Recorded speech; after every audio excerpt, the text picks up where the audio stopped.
Welcome in. Hello. It's the Eric Zane Show Podcast, a daily show where I discuss news, nonsense, and my personal adventures from right here in the Baldwin Ace Hardware Fear Bunker Studio. We have an active puppy right now who's wandering around. She's thinking about settling down. And yes, she has settled down. She is now laid on the pillow, head down, starting to relax after a morning of raising hell. Rough start as I woke up, began my chores. Get up, you go feed the dogs. Well, first you let the dogs out. Dogs all go outside, no big deal. I detected a stench in the house, but not bad. I usually can pick it up, and I'm like, By the way, Maureen says, EZ, you automatically said Baldwin Ace Hardware Fear Bunker Studio. Yeah, that's a habit. That is a habit. They are, if anyone's wondering, like if there's anybody who's like, oh, no, just know that was it isn't like they're back on. I mean, I don't want Mike to have another temper tantrum at me about associating with such filth on this show. I mean, the last thing you want to do is associate with someone who deals in filth. And that's your old pal EZ. Anyway. Yeah, that was a mistake. Hang on, coffee.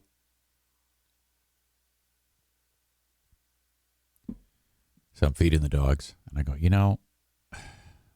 what's up? And I look into that sunroom where the NFK sits. And I see the yellow flood. O'Neill has peed. I didn't really get in there and investigate too much. I could just see yellow rivers. And I say that because it's, in case you don't know, it's these large ceramic squares, 12 by 12.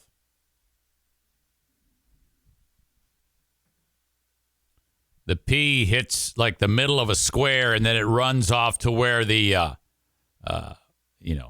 grout is. So it looks like a symmetrical canal system of urine. So I'm like in the middle of feeding the dogs, and I go, all right, this is going to fuck me up if I have to do all this. There's no way I'm going to be able to get this show prepared. So I go upstairs. Diana's sound asleep. Yeah, what? I need your help. What is it? Yellow River. Oh, fuck. She's so pissed off. I go, I know. And so that was a bummer. And so she gets up and comes downstairs. She goes, did you punish him? And I go, well, I don't think you can. I think that's kind of like a rule, like with a dog, that, if something happens, when it happens, then you can, no, or whatever. All right, that's it, outside, or in your kennel. No. Or maybe, I don't know, pull the dog's ears. I'm kidding. You don't do that. And I go, no, I don't think it works that way. I don't think now, but that might be a myth. Because O'Neill was watching Diana clean that shit up. Which, by the way, she goes, oh, and by the way, there's poop in here, too. He shit in here. And I let him out right before bedtime. And I'm like, oh, my God. Back in my head, I'm like, I'm just glad you're cleaning it up. She's got, like, those plastic gloves on. And she's doing her work. And then O'Neill, he has that look where the ears are down and his eyes are, like, squinty, guilty dog look. So in the back of my head, I'm like, fuck, he might know.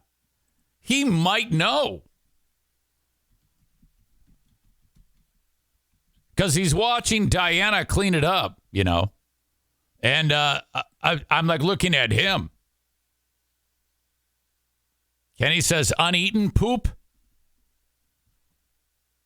Yeah, he doesn't eat his own poop. He only eats other dogs' poops, you know?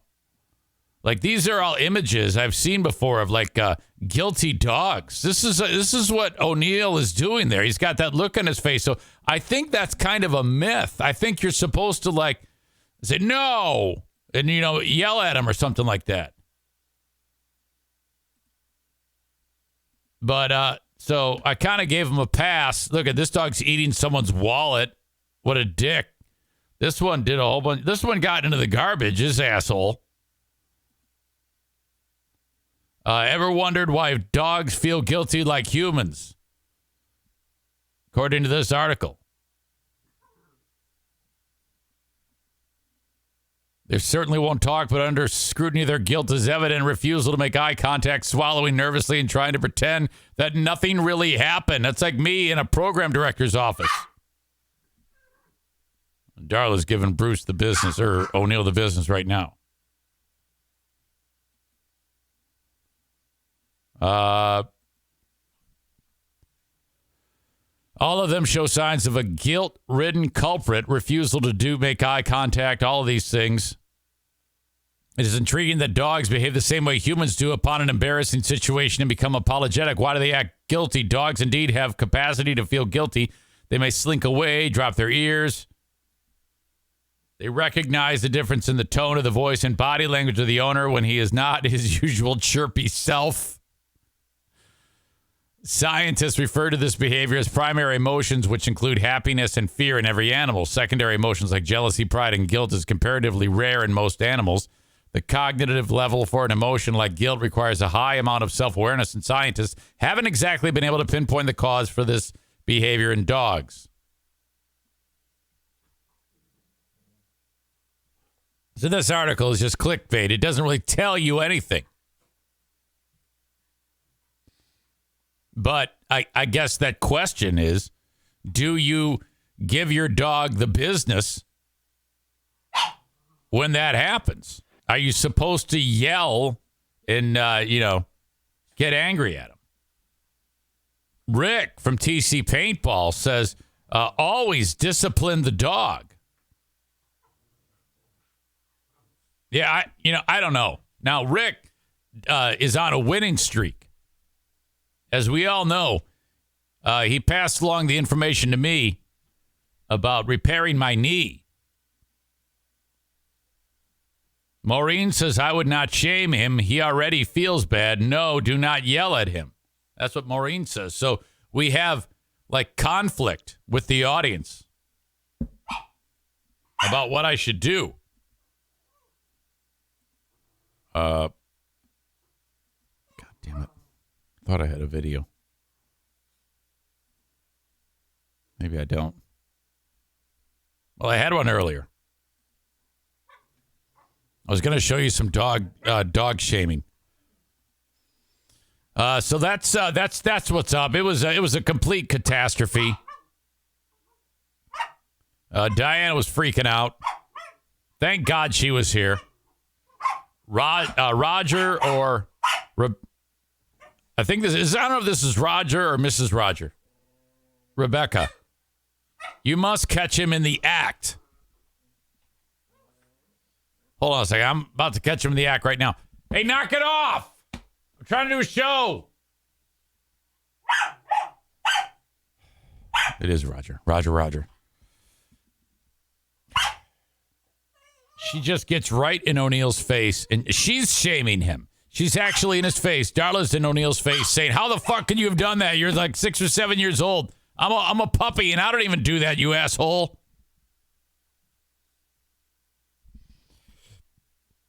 Kent said, my brother-in-law is a dog trainer. I can send you his number for these questions. Kenny says it's not O'Neill's fault that he had to pee and nobody took him outside, is it? No, you're right. And the thing is, this always seems to happen when it's Diana's job to let him out. I know that when I let him out, I let him right out there, and then he, I always make sure that he goes. So I'm suspicious of her But I don't want her to know that I'm saying this. And I'm pretty sure she's not watching this right now. Hang on, one more drink of coffee and then I'm done. Chris in Maine says, is this new? Is it attention seeking since Darla came along now? This happens from time to time. Dog just has to go to the bathroom. Rich says, you're going to lose Pooh Bear points quickly. Big fraud Pooh Bear this morning. Wow. Now, I have never heard Diana to be referred to as Big Fraud Pooh Bear. That is funny. Well done. Chris in Buffalo always makes me laugh. All right. So that's how the day started. We have some new developments in the household here. Okay. A little bit of background. I've covered this that like a month ago. I went ahead and Diana bought a new chair for the NFK from Facebook Marketplace, identical to the one he has been sitting in, but newer and not destroyed. Now, I'm here to tell you that for the past 2 years, sitting in that chair has actually wore out the chair. It was old to begin with. It was a used chair. It was big, oversized, perfect. And all the up and down into it, it actually wore it out. It was ripped, worn away, stuffing falling out of it. So time to get a new chair. Okay. Now, the basis for all of the issues with our beloved NFK when it comes to leaving fingerprints and smudges and food remains and God knows what else on the refrigerator, the microwave, and anything he touches is the inability to wipe the hands during food preparation. We've covered this many times before. There was a moment not long ago when I was in the kitchen, and he's like O'Neill. I have to catch him in the act or else it does not resonate. He had the container that had the tuna noodle casserole that was that he heated up. Makes the whole house fucking smell. And he's throwing it away, and he pushes into the garbage can and pushes down on the garbage because it was a little bit over full. And an actual noodle and tuna and sauce is on the thumb. I can see it. I'm looking at this. And then he goes to wipe it on his clothes. And I go, ah. I go, hold up, dude. I go, and he's frozen in midair. The hand is frozen now. I go, by the way, Tim with a funny line of describing the chair as just a decaying corpse chair couldn't be more accurate. That's funny. So, ah. And he looks at me. I go, dude, don't wipe that on your clothes. Come over here and put your hands under wash your hands or use a napkin. And he looks at me like I'm crazy. I go, come here. And it's like a kid, you know. I'd rinse his hands off for him. I go, here, dry your hands. I go, don't, when you get food and shit on your hands, don't wipe it in places other than a napkin or nothing else. That's the only thing you can do. When there's stuff on your hands, wipe them. Oh, okay.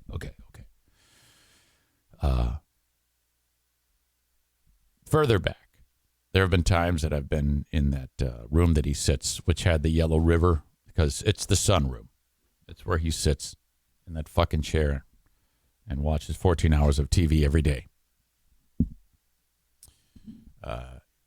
If you were to go into that room, there's little tiny bits of tobacco because the Grizzly in a can, little tin,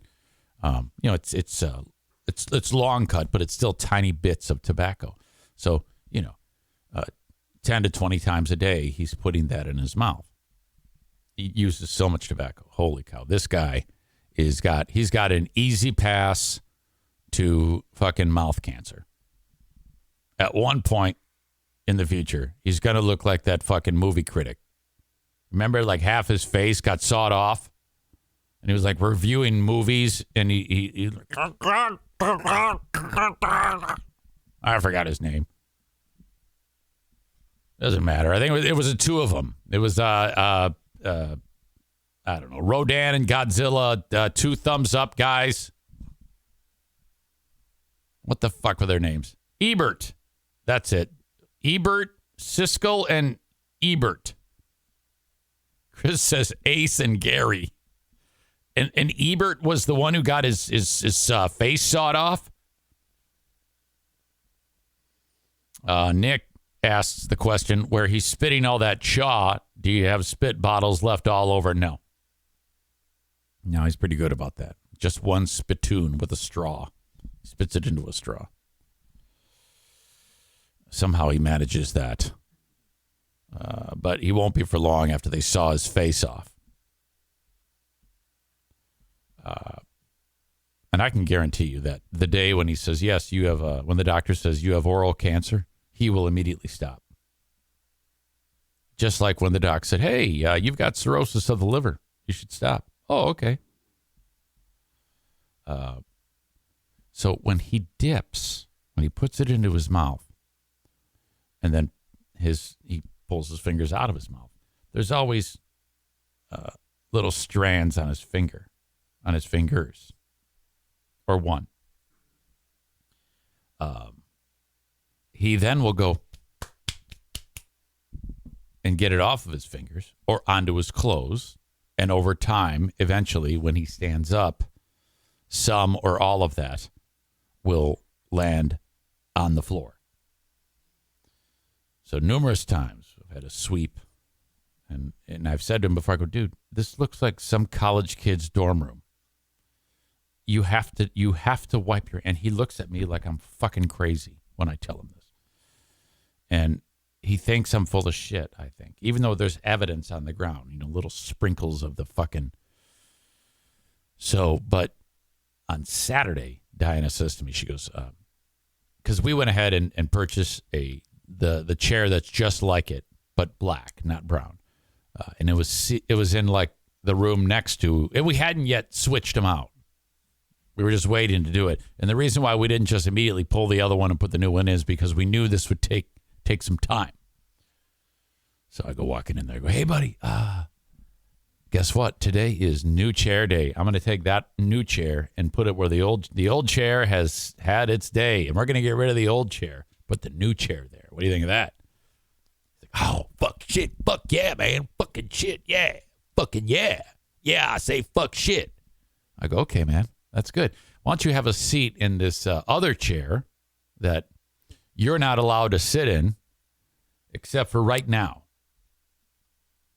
And then I'll get it out of there. I'll get that chair out of there. Diana and I, your sister and I. Oh, fucking shit. Fuck yeah. He sits down. I pull the one back. And I was like, holy fuck. The amount of tobacco on there, on the floor, underneath the chair, was as if he opened up several tins of tobacco and just dumped them on there. Mixed in with that are numerous, probably the equivalent of 2 or 3 of those snack bag size of Doritos, a lot of cereal bits, like a lot of Lucky Charms. I could see the fucking rainbow, And Kenny says, I still want an NFK shirt. Fuck yeah. I think you're right. I think that has to happen at some point. Let's live on the edge. That's a future broken promise. Chris in Maine says this is the equivalent of cleaning the garbage disposal. Yeah, the amount of tobacco, Lucky Charms, and Doritos. And I pull it back, and I see just like 1 square foot of it, and I go, oh, my God, this is going to be incredible. I go, hey, Kevin, I have to show you something. By the way, Aram says, or Aram says, Eric's going to take the old chair up north and put it next to his dad's bed. That's fucking great. Hold on a second. What are you doing? What the fuck, man? You have paws. Kenny says, just cover it up with, cover it up with a blanket. It's fine. Yeah. Ashley adds, I accidentally drank someone's spit cup once and wanted to die. Oh, my God.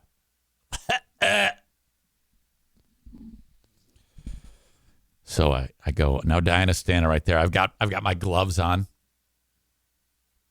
My plastic gloves, and I see what is about to be revealed. The chair is still over most of the debris field. Okay. And I go, Kevin, I got to show you something, and you're not going to believe it. And he goes, what? He's acting like he's shocked. No, he actually was shocked. This is if this doesn't convince him what he needs to do, and that is wipe his fingers on a napkin, which all day he's going over to the fucking paper towels and getting a fresh one. Then he just brings it over there and puts it in his little foot locker, and then that's the end of it. I don't know why he doesn't use them. And I go, do you remember all the times, buddy, that I'm staying calm. I go, hey, well, you're probably not going to like this, but I got to tell you, all the times that we have conversations about you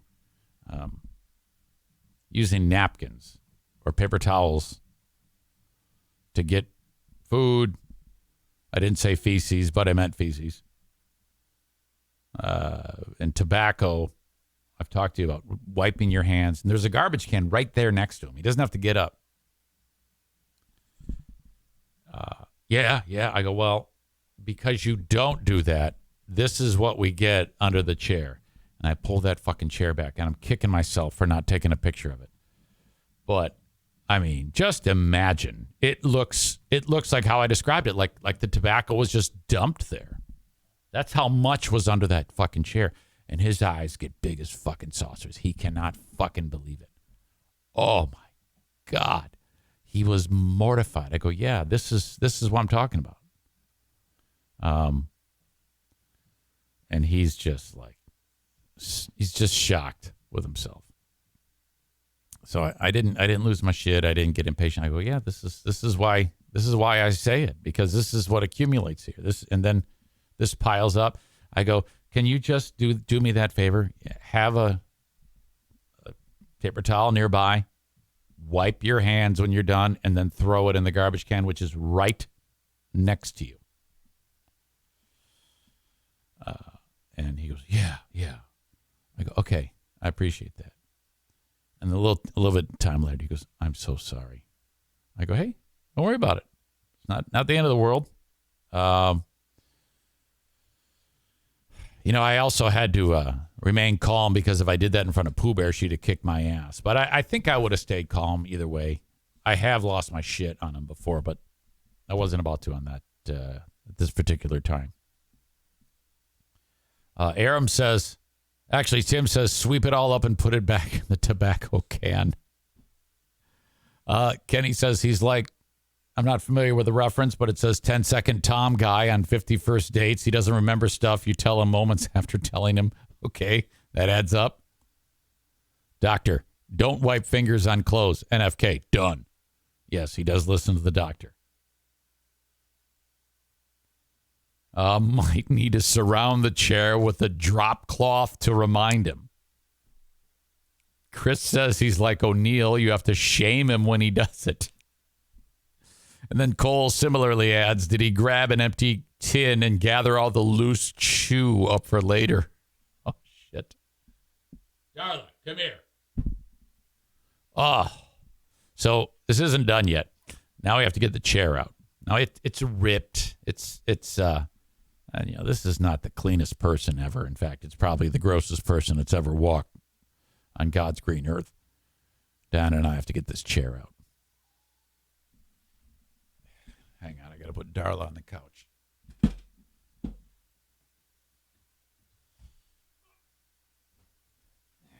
Big girl. So big.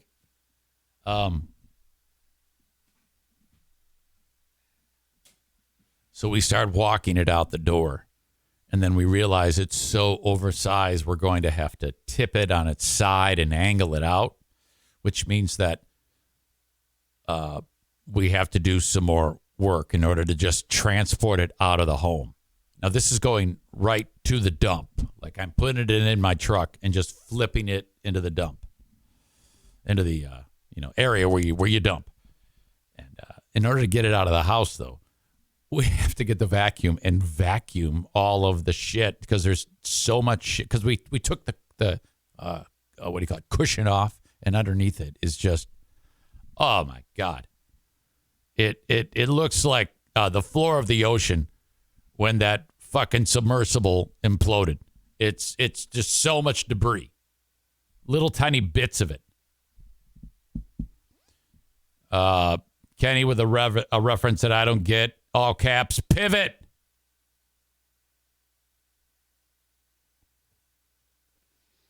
Aram says it would be interesting to see an autopsy of the chair. So I vacuumed that fucking thing up. I'm like, all right, now we got to get it out of here. So we get it out of there. And we get it out of the house. And I set it down. Now,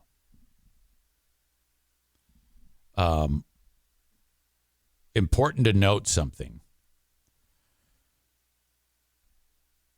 Earlier in the day, Darla was outside, and I picked up like a poop, and I had a bag. I cleaned up after her, and I put a knot on it, and I put it on top of the garbage can. For some reason, I didn't throw it out. I think I was in the middle of something, or I was distracted. I didn't actually put it into the garbage can.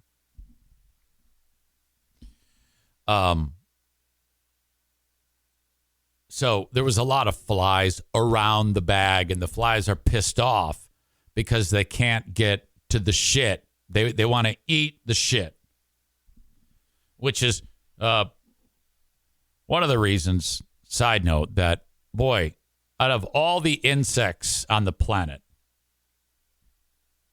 the ones that flock to the shit,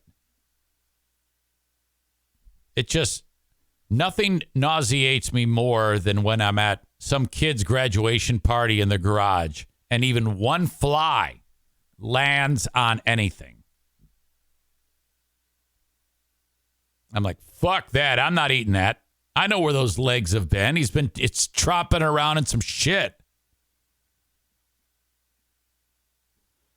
So the flies are all around that bag. Now, a little science experiment for you, and I'm not kidding you.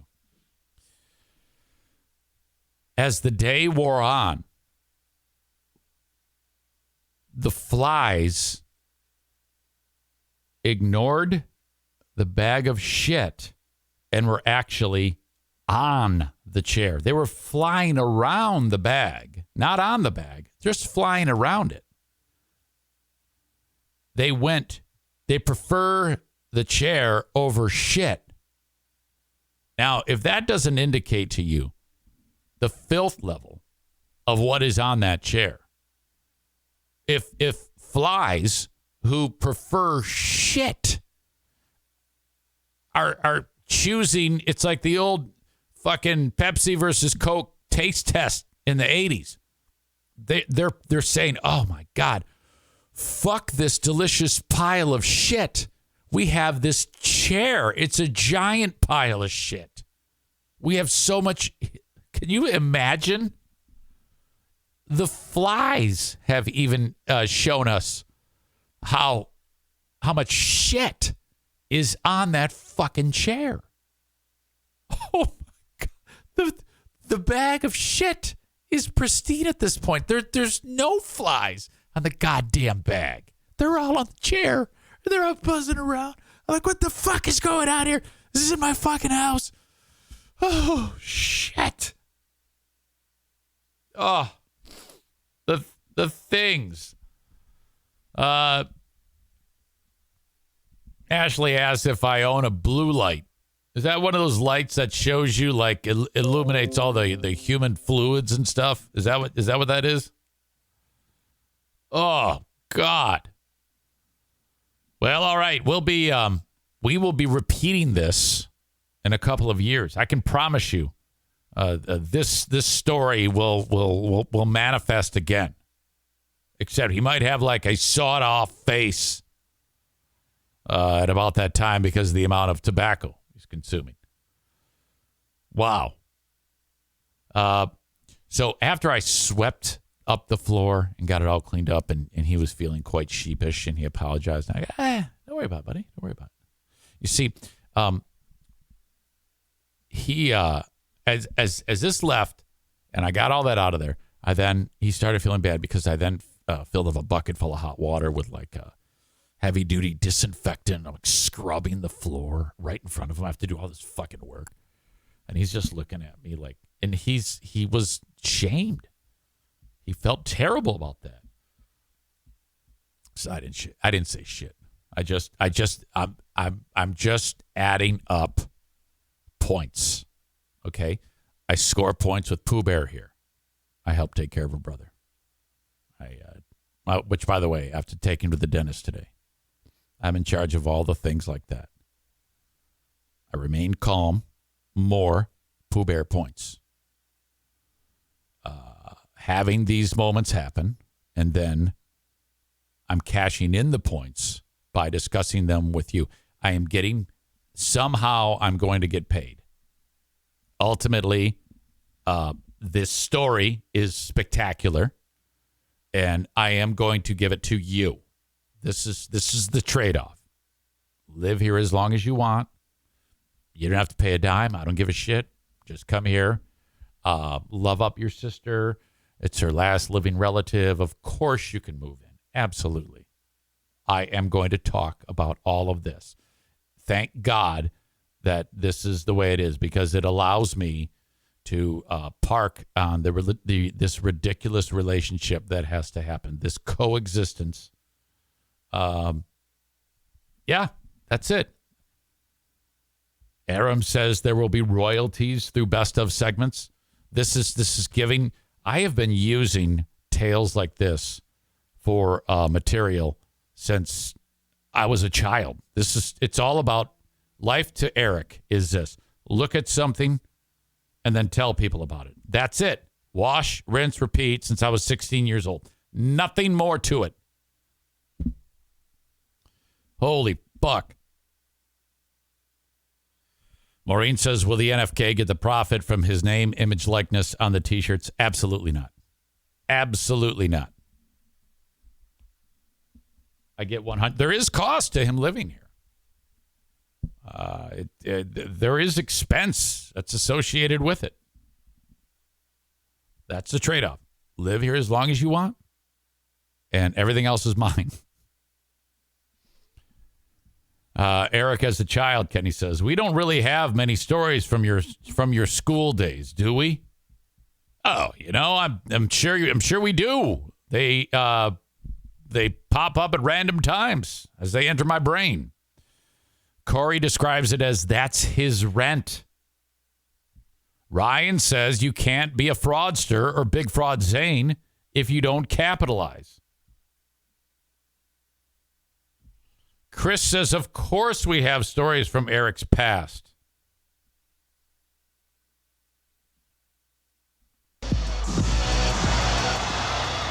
Two Live Crew on 89.1 WPHS, your one and only rap station in the city of Warren. We're back after a long departure. 3.5 months to be exact. We're going to keep it going with Heavy D and the boys. When I play those, I can actually make my current voice sound exactly like that.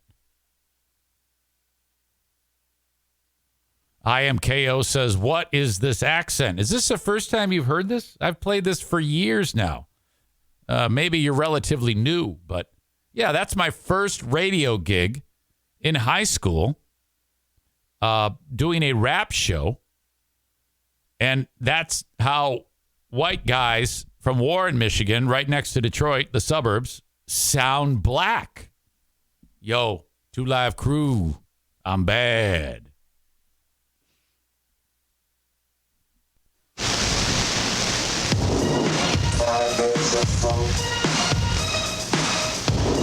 Tension in the city of Warren. This is Easy Rhyme on 89.1 WPHS. We're gonna tear it up. the favorite songs From your favorite artists.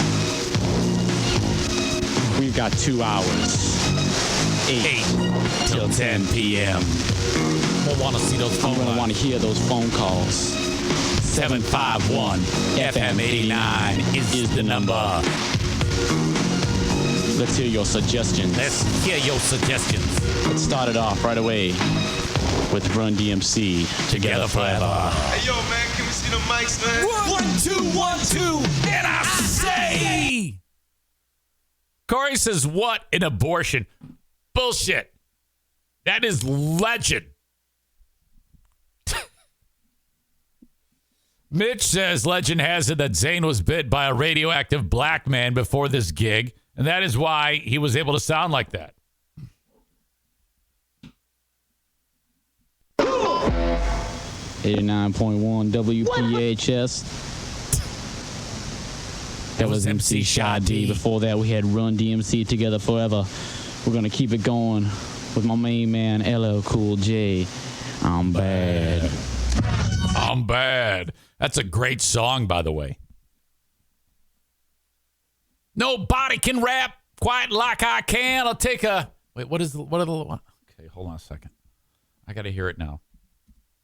Something about muscle-bound man and put his face in the sand.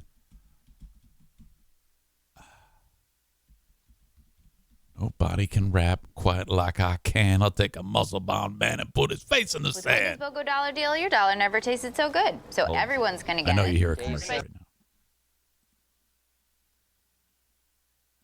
now. Audio check, video check. I don't know, Willie's really smart. Choose wisely. Choose Wendy's. Buy one, get one for $1. Yo, Tasha, hand the rest of these flyers out so these knuckleheads can stop taking drugs, all right? See you later. Get that fly. There's LL. She's in love with him. Oh! You see?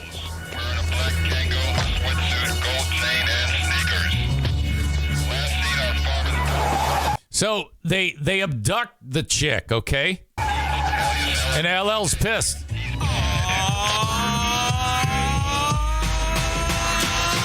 Nobody can rap quite like I can. I take a muscle-bound man and put his face in the sand. Not the last mafioso, I'm an MC cop. Make it say LL and do the wop. If you think you cannot rap me, yeah boy, I bet. 'Cause I ain't met a motherfucker who can do that yet. Trendsetter, I'm better. My rhymes are good. I got a go name plate that says I Wish you would. begin then. I gotta join in and before my rhyme is over, you know I'ma win. Cool J has a rhyme, so you better make way. Ask anybody in the crowd, they say the kid don't play. I'm bad. It's my hobby and job. I don't I'm bad. cause I don't overmind. Got a pinpoint rap that makes you feel trapped. So many girls on my jock, I think my phone is tapped. I'm bad. Cool J. Cool J. They kidnapped Tasha, man. Meet me at the pier right away. Cool J.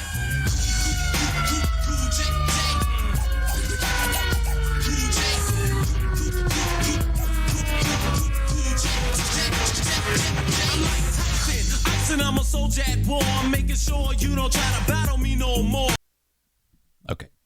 I probably got a Twitch ticket.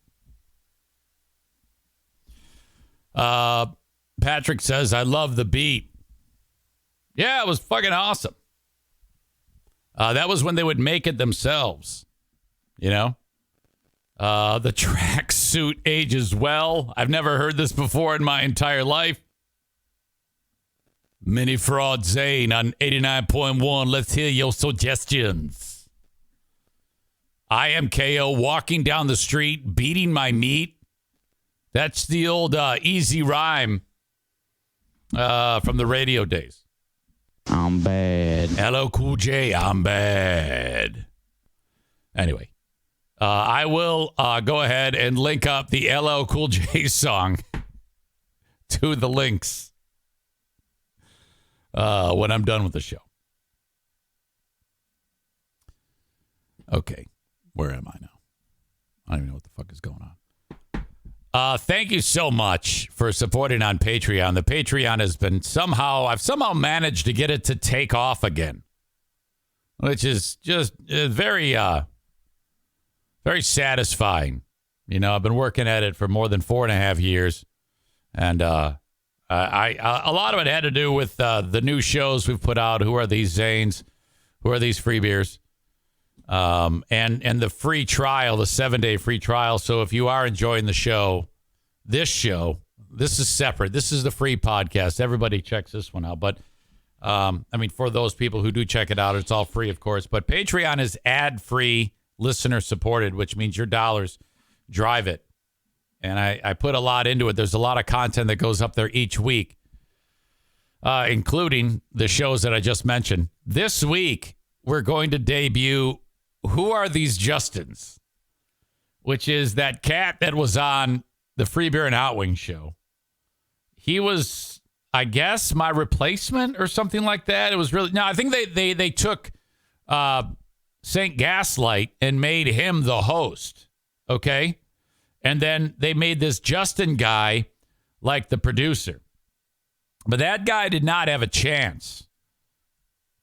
You see, when you go on the Free Beer and Hot Wings show, everyone gets a microphone. I don't know why they do that.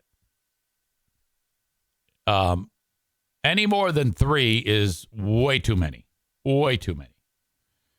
And when you have those 3, Greg, Chris, Joe, I would assume that, that's what we were always successful doing when it was Eric, Greg, Chris.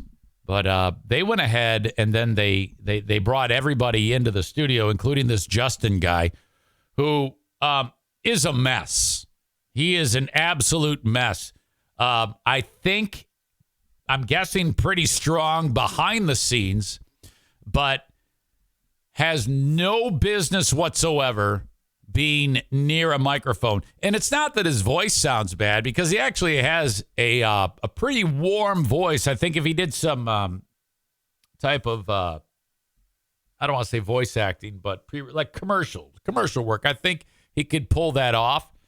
But he doesn't have a fucking brain cell in his head. The big killer when it comes to people like him in that industry is stupidity. And this is a dumb fuck. This guy is dumb as shit. So that's a dangerous combo. You get a guy who thinks he thinks he's okay. He thinks he's like good at this shit, but he's not. He's a fucking moron. And it's evident. Now, I hadn't really heard him too much on the Free Beer and Hot Wings show, but I have heard him on this fucking podcast of his, which I reached out to the dumb shit and I said, dude, I want you on my show. There's a lot of shared audience between my show and their show. They'd love to hear what's going on with you. Let me interview you about your show. And this guy is so fucking stupid. He wouldn't even do that. So I was like, all right, fuck you. I'm going to get mine one way or the other. Now, if he had done that, I wouldn't be making fun of him. It's all that whole, you can't make fun of him if you know him. You know, it's funny till I don't know him. No, it's funny because I don't know him is what we used to say. So fuck him. I'm going to fucking review his show. That's what we're going to do. So Ben and I are going to review Justin's podcast this week. And that is expected to be a regular thing until Justin pod fades, and he will pod fade. Pod fade is after, and I gave him 20 episodes. Once you do, most podcasts, like 95% of podcasts, according to one study, fade, and people just stop doing them once they get near the 20 mark, usually before.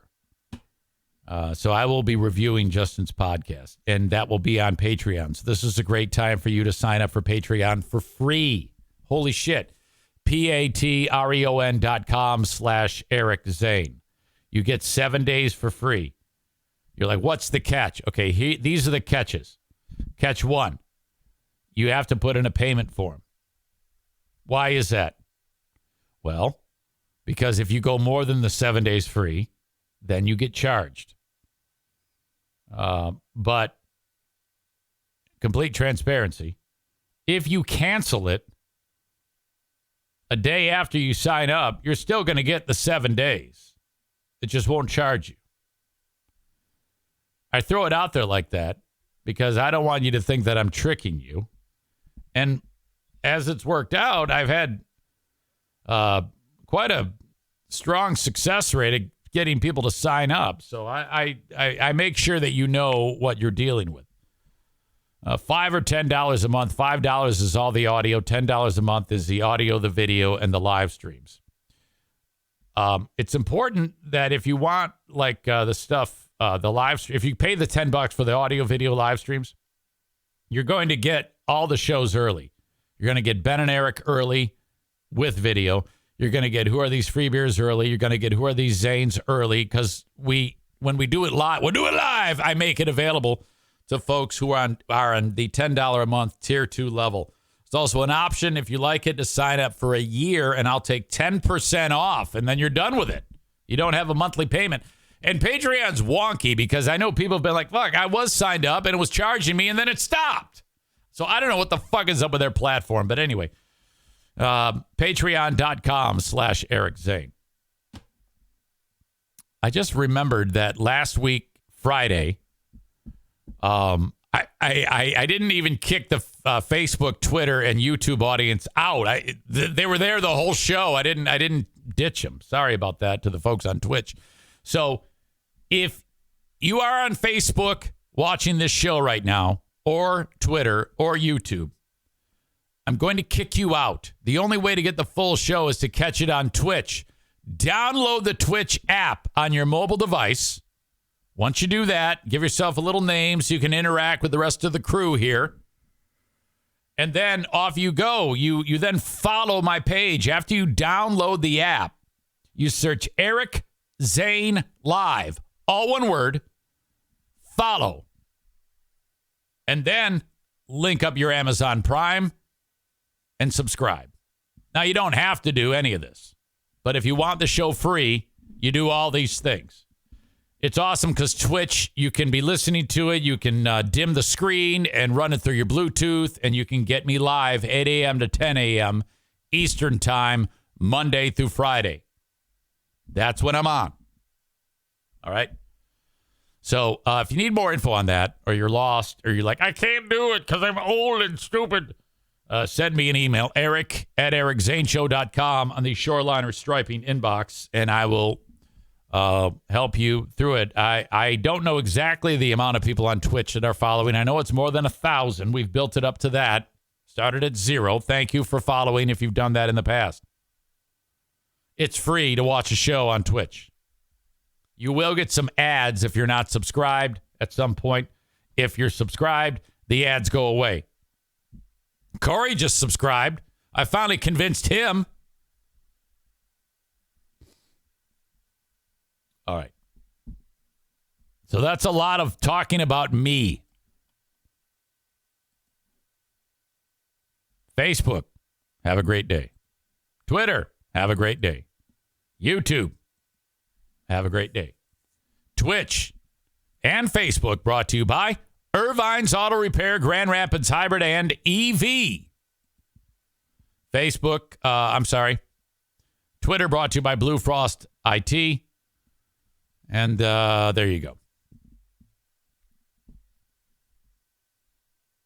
Corey says Twitch rapes your ass with the ads. Oh, yeah. Big time. The shit ain't free. I mean, somehow they're going to get their money. And they're going to do it in making you watch ads. That's why it's worth it to link up your Amazon Prime account and subscribe. Once you link up, you can then subscribe. Patrick, referring to the Who Are These Justin show, says, this will be great. Oh, it is. This guy stinks.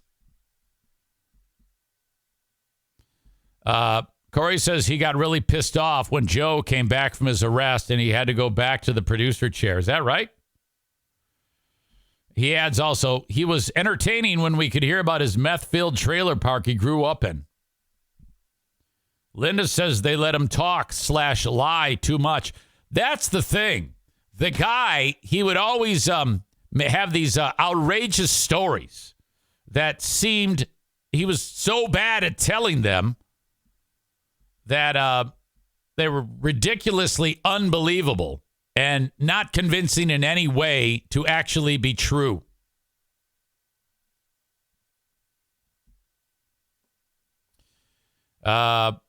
Corey says he got the act like a host. He got to act like a host when Joe was gone the first time, and then when he had to go back, he was kind of butthurt, and then he left and got that job in Chicago. Yeah, I don't know. Well, anyway, he's doing a podcast now, and I'm anxious to find out more about it. I know what I did pick up already about the guy is he tends to do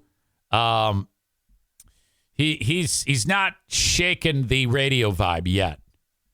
The radio vibe, what I mean by that is typically, like, for example, what I do on this show, I do the podcast, and 99% of the time, I just trim the beginning so that it starts quickly, and I trim the ending so that it ends quickly, and I leave everything in the middle alone and don't touch it. The only thing I might edit would be if I say the N-word repeatedly, which I haven't had to do that yet, or if I take a pee and there's like music intermission, I'll just cut that out. But I just post it. I mean, it's that's why it's the good, the bad, and the ugly. It's the way people talk when they're presenting.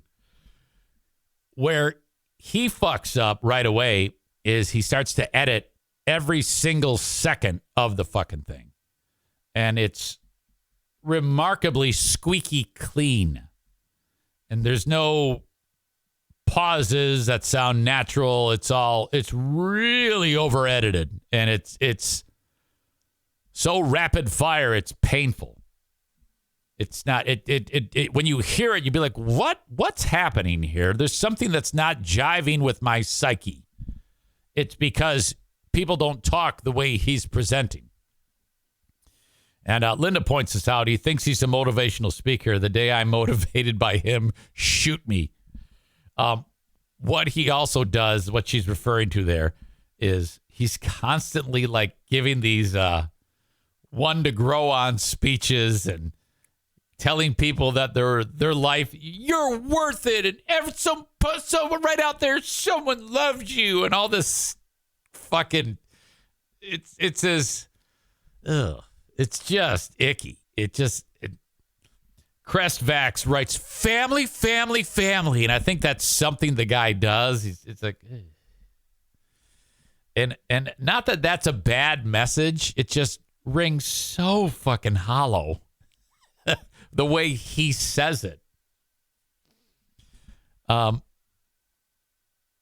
Adam Schwab says, I only listened to the first episode. Never, never, never again. I remember you sent me that review. I think at some point I have to read your review of his show. It's so bad. Let's see. Family, family, family. No, that's from H3. A shout out. Okay, I don't get the reference. It's so bad that I think that one show probably can't get through one show of his. It would have to take me several shows to get through just one of his. Ashley adds, the fake laugh is really irritating. Like, frequently he'll say something. And he's like me, he's alone, but then he will say something that's not funny, and he'll lose his shit laughing. So whatever the joke might be, he'll go,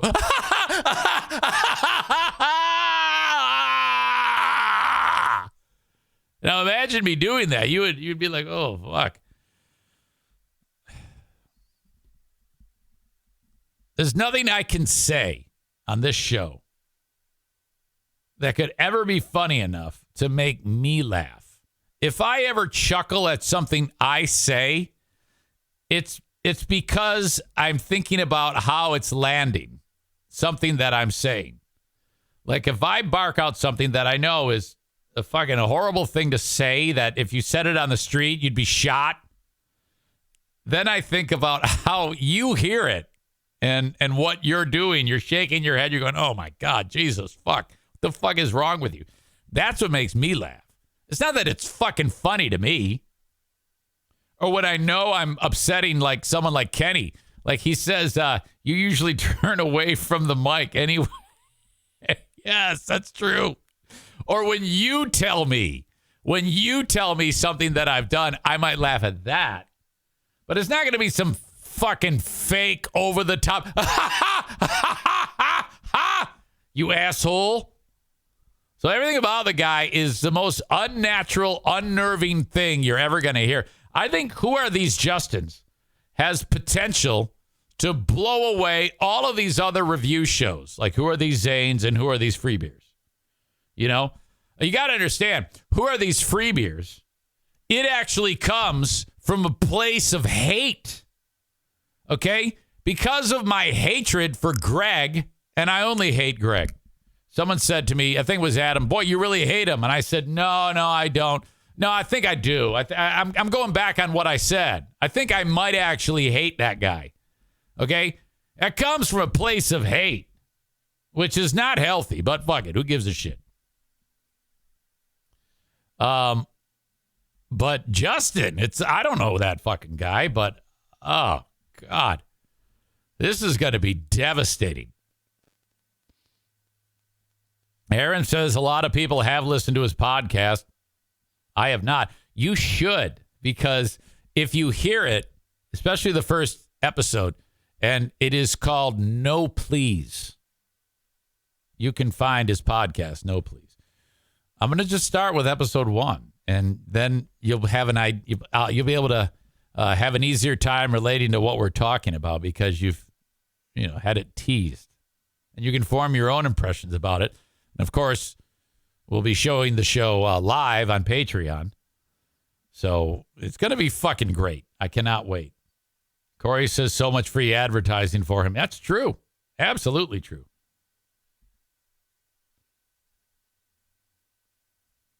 Kenny said, hate is a strong word, man. Hate is something hard to keep inside without it taking control of your mind. Don't give him that control. Just a thought. Oh, it's fine. Don't worry about it. It's totally cool. It keeps me motivated. Are you telling me that just because you say hate, that it has it can consume your brain? That's silly to think about. It's either you don't like or you like. And who gives a shit if you throw a word in there? Words need to stop, making people go, oh, no, you hate. Come on now. All right. Your old pal EZ has to go tinkle. Before I go, I do want to mention that the open and live stream of this show is brought to you by A&E Heating and Cooling. 616-516-8579. The immortal Joe Martinez. 616-516-8579 for A&E Heating and Cooling.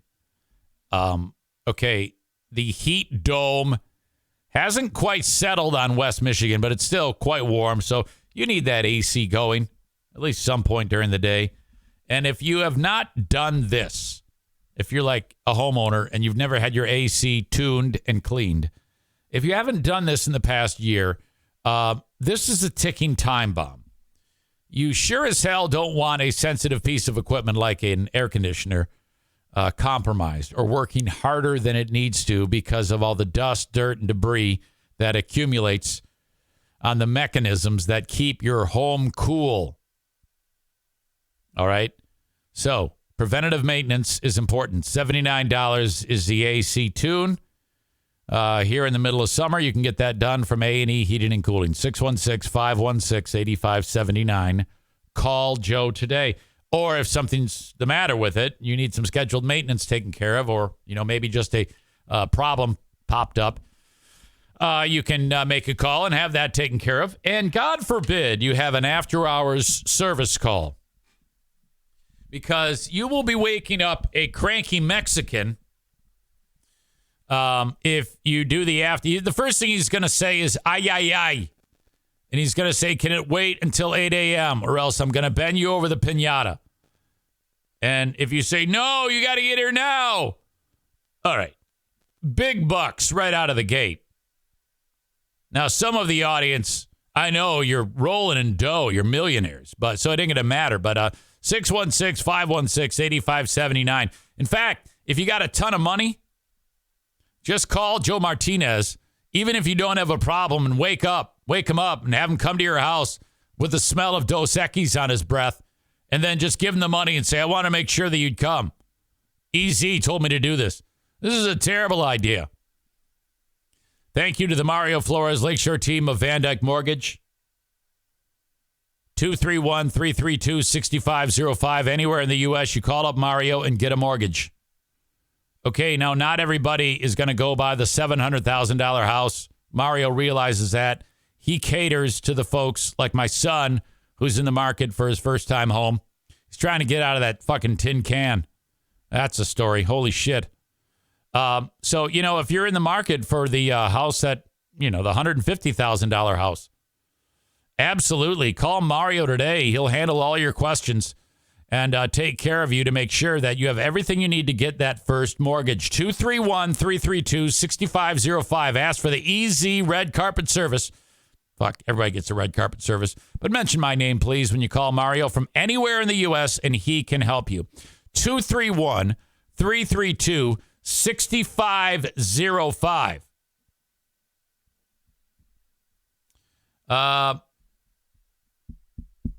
Tyler says, no, let the hate flow through you. Cole says you can do a Who Are These Free Beers / Justin's crossover show from one of the old Free Beer and Hot Wings shows with him on there.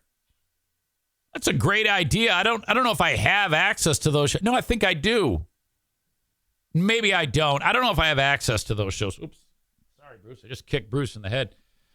Cole also adds, and back in those days, it would talk shit about you every now and then, which would be funny to hear. Yeah, that absolutely. I'd love to hear them talking shit about me. If you are watching the Twitch stream, this is remarkable. To be north of 1 hour of time doing the show and still 42 viewers. That might be some kind of record for your old pal EZ. Yep, that's right. They're hanging out with your old ham and egger pal EZ. Rest in peace to your ears. I will be back in just a second with an update on my knee. Kenny says, how's the knee and the walking backwards stuff? Hold on, I'll be right back. I'll tell you. Tyler writes, because of that loud audio that I threw in there. Sorry. Excuse me while I tend to my bleeding ears. Corey says, back then in the old days, Hot Wings used to complain about how you named everything in the drop machine because he didn't know what anything was. Yeah. I mean, I named it because when I would save a drop, I would, whatever. I would save it the way I wanted to, and then I would remember it. So he would blame me for the names on the drops when all he had to do, there's a function on there that you can change the name. So if it's Arnold Schwarzenegger saying, stop it, and I named it as Arnold S., which I would know stands for stop. Now, all I would do is hit F and then ARN, enter, and then you could toggle through it and find it quite quickly. That's the way I did it. I have one of those machines here. I never use it, but I have it. Ding Dong could have very easily have just hit the change name button. And he could have done it. Instead, he would rather just not try and fucking complain about it every fucking time rather than put the effort forth and change it to his liking. Doesn't matter. He doesn't know how to use the machine. Overall, he's one of the most useless people that have ever been on the radio. Very nice guy, very sweet, but without a doubt, useless. Horribly useless. Oh, my God. Sucks. Look at that dog. Darla is getting huge, by the way. She's got to be knocking on the door north of 35 pounds at this point. She is growing so damn fast. Fucking A. Kenny wanted an update on the knee.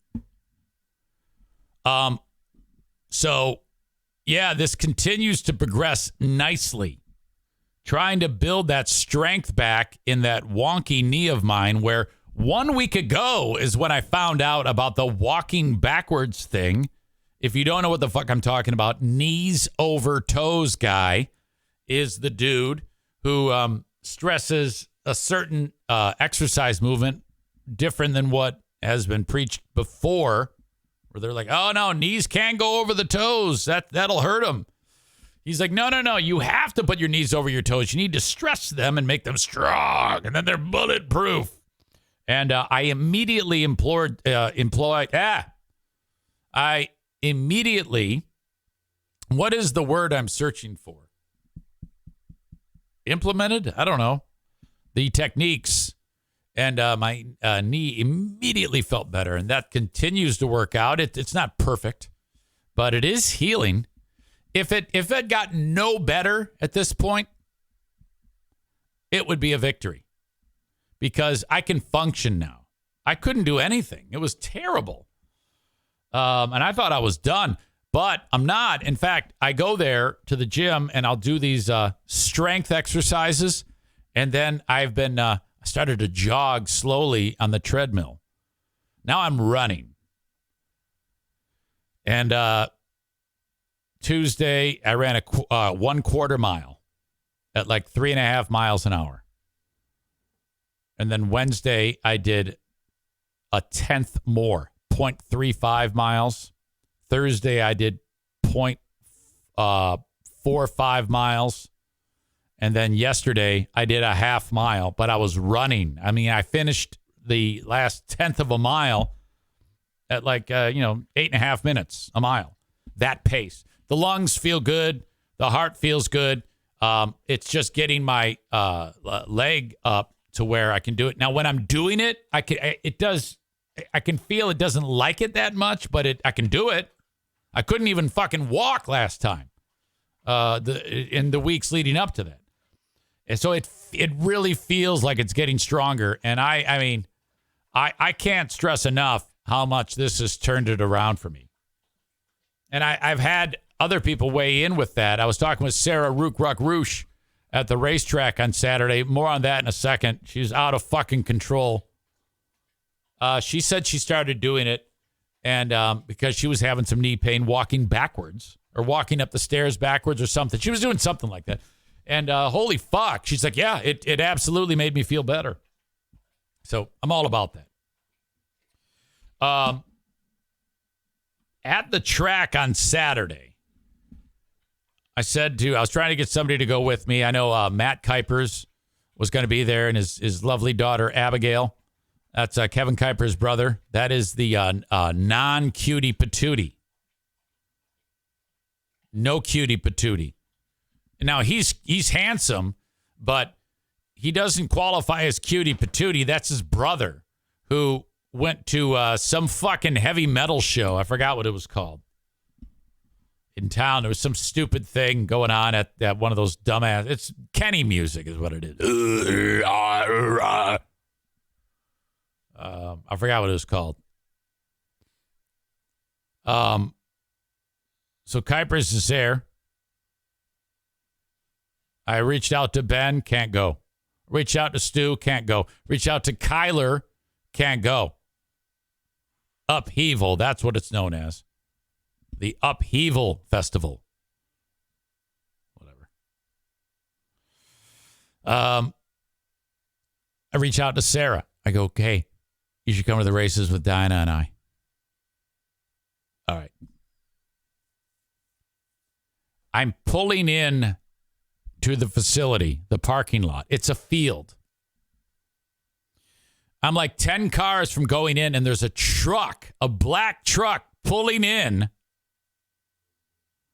And it looks like there's a conversation going on with the guy who like tells you where to go and the guy driving the truck. And it's slowing everybody up because it's single file line. And I'm like, what the fuck is that guy in the truck doing? Okay. What is going on with him? And I can tell there's some type of disturbance. And finally the asshole gets out of the way. And now I'm going to drive by and like see who this is. And it's Sarah and her husband, Brad. Brad's driving the fucking truck. And Sarah and Brad are in some type of dispute with the asshole telling you to come in and park. And the reason why is because guy who's telling them where to go wants them to go somewhere. And these idiots don't want to go. They want to go where they want to go. But the guy says, no, I want you to go there. And as I'm driving by, I hear the guy who works for Berlin say, people got to listen to me. So, basically, she's there 1 second, and she's already started a brawl. He wants them to park in one spot. Sarah is like, no, I park where I want to park. Ah, look at my tits. What the fuck? You haven't even officially gotten to the venue yet, and you're already in trouble. So I see it's her. She comes stomping out of there. Brad's right behind her. All right, I meet up with her. I go, what the fuck was that about? You fucking slowed everybody up. It was terrible. Well, he wanted us to park there. I go, yeah? Well, that's too far away to park. We don't want to park there.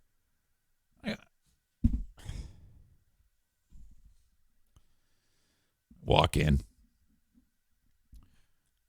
She says, oh, man, I hope they don't, because she has a cooler, a little bag cooler. She goes, oh, man, I hope they don't pull out my bottle of wine. And I'm like, you fucking asshole. You're with me. You're my guest, and you bring wine. You know you can't bring booze. I say on the ads for Berlin, no booze and no glass. She's got a fucking bottle of wine. I'm like, well, they're going to check the bag. She's busted. So I go, I'm not going to be with you. I go in a different line. And she's been here 1 minute. Okay. She's gotten in a fight with the parking guy. And now she's bringing in contraband. It's like, Jesus, fuck. Holy shit. Next thing I know, she's in. And I'm like, how did you do that? She goes, I put it in a different container. My wine in a different container. It's a whole bottle of wine. And I'm like, oh, okay. All right. Well, whatever. And then before that, Dinah's like, you didn't tell me I could bring booze. I go, you can't. Oh. I go, I'll get you a drink. I go get her fucking White Claws. Ain't no laws when you're drinking claws. Ain't no laws when you're drinking claws. Ain't no laws when you're drinking a girl like. A girl like. I can get drunk off like 4 of them. A girl I can get drunk off of like 4 of them. I ain't your boy. I am the boy.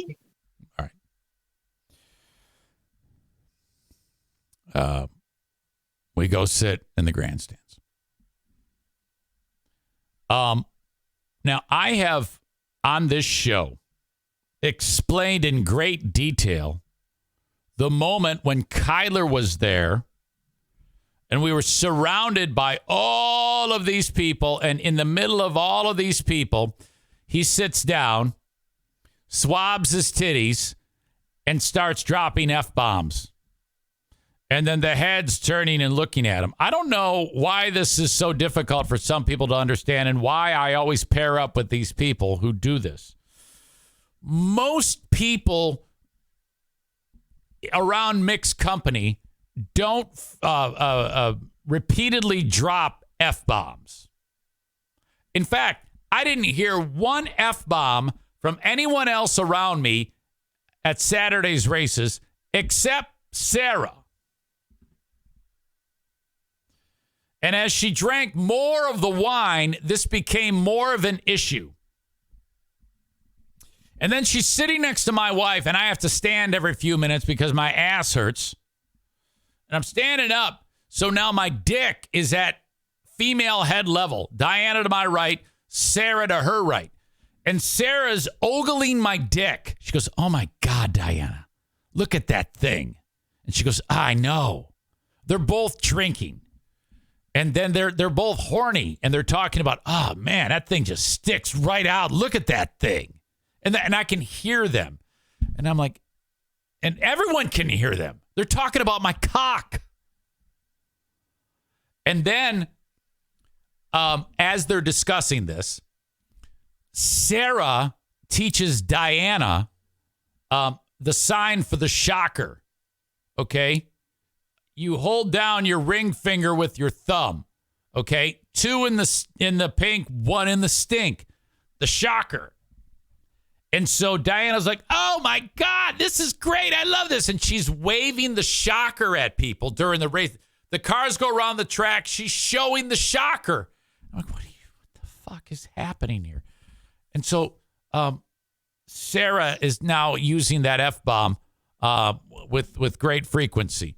And now I'm not concerned about the child that's with us because Kuiper's kid, Abigail, she doesn't know these fucking words. She's very young. She's got sound suppressing, what do you call it? Headphones on or whatever the fuck they are, which I'm sure she could still hear you saying it. It's just not as loud. Chris says, did she teach you the minivan too? 2 in the front, 5 in the back? What? Has Sarah dethroned Kyler, his biggest loudmouth at the races? That's why I was going with this. Yes. She's talking about my dick right in front of all these people. And then I look at her like, God damn it, Sarah, when she does it. And she goes, what? The kid's got, she's like making a scene now. The kid's got the earphones on, or the earplugs on. And I didn't have and I'm like, it's not so much the kid, it's everyone else. No one talks like this. Just you. It's off-putting because when she says it, she's looking at me when she drops an F-bomb. And then I see all these older folks that are around us, just heads turning, looking at her, and they're like, what the fuck? And I'm like, yeah, I know. At one point, she said something. I forget what it was. And Matt said something to her. I need to get Matt on here. She hit him a heads up with the text. I have his number, don't I?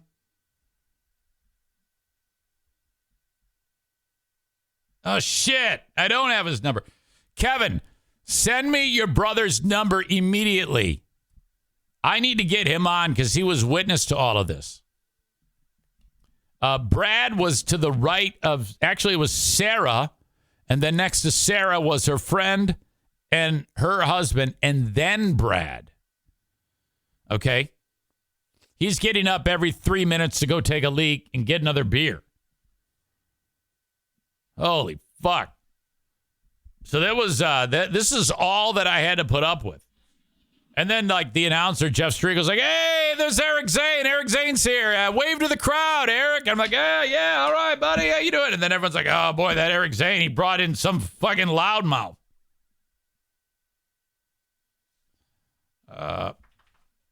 Hey, buddy, ... I'm calling you to talk about Sarah and her mouth at the races. Live on the podcast, period. Incoming.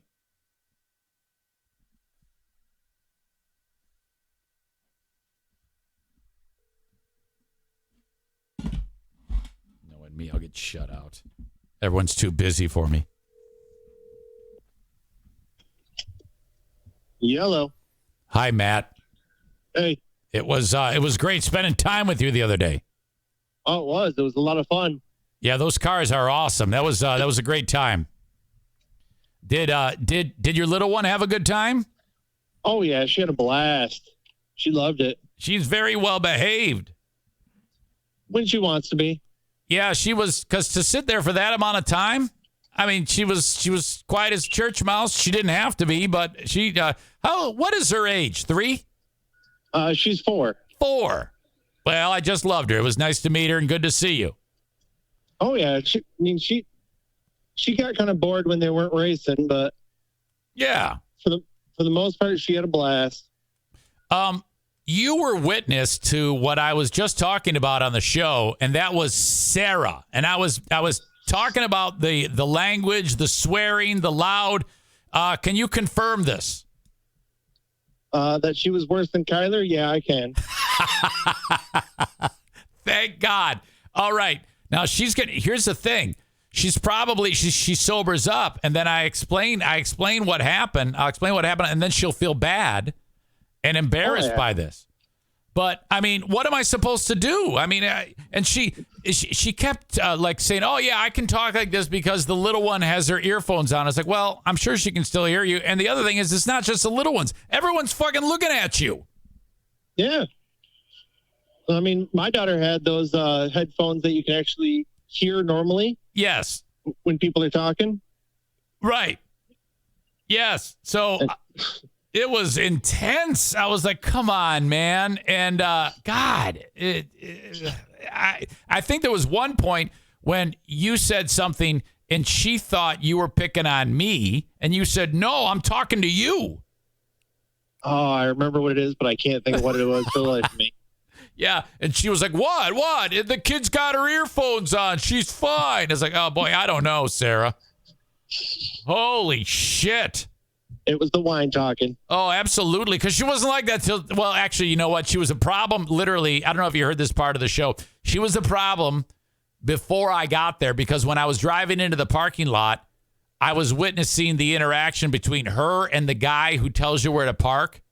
Yeah. And she was actually screaming at that guy about where to park. Oh. It was one thing after another. I guarantee she's probably pregame then, huh? Yeah, I believe it. Okay. Hey, thanks, buddy. I'll talk to you later, okay? Yep. See you, man. There you go. That is Cutie Patooties, non-patootie. Known officially as No Patootie. Matt Kuipers. Wonderful soul. Great family. Love him. Kenny says Sarah normally is a riot. Sarah with some alcohol is insanely hilarious. Yes, but in a group setting like that, I don't know. I don't know if I care for that. That's why I yelled at Kyler. I was like, dude, if you start to lose your shit again, I'm going to leave. I'm not going to hang out with you if you do that. And then the next time we went, he was perfect. He was subdued. I was a little worried. You see, with that, you have either one extreme or the other. You got to find the sweet spot. Have fun, but you don't need to act like a goddamn psychopath. Don't talk like me in public. If you talk like me doing this show, I would never in a million years ever think to talk like I do on this show in public. It's different. It's way different. So don't do that. It's horrible.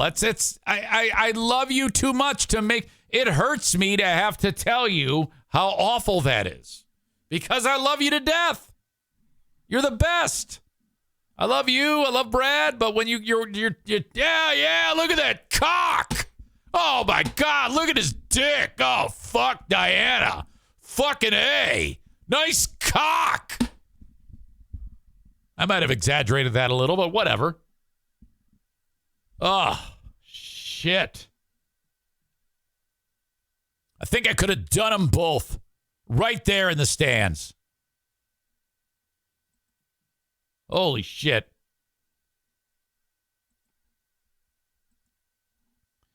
Ryan says, surprised you didn't enter into some kind of key swap. Kenny says, highly inappropriate, but it adds to the hilarity of it. Right, if you're observing it like you are through the story. If you're in the room, oh, no. Amanda says she's the one that called Saul Harry. Now, that was cute. That was my favorite Sarah is sober Sarah because hilarious, but doesn't drop F-bombs. All right. She's going to be all butthurt now, but I'm sorry. That's the way it goes. All right. Moving on, we got to talk about the serial killer. Oh, man. Just in time for the writer's strike and the actor's strike, there's some new entertainment coming. We have a new serial killer that the world is going to be completely enthralled with. I don't even remember his name off the top of my head. It is Rex something. Rex Heuermann. Rex Heuermann lives in Massapequa Park, New York, right across the bay from Long Island, or from where Gilgo Beach is. And he is I think he's an architect or something like that. Pretty successful, works at has a firm in New York City, goes to New York City every day.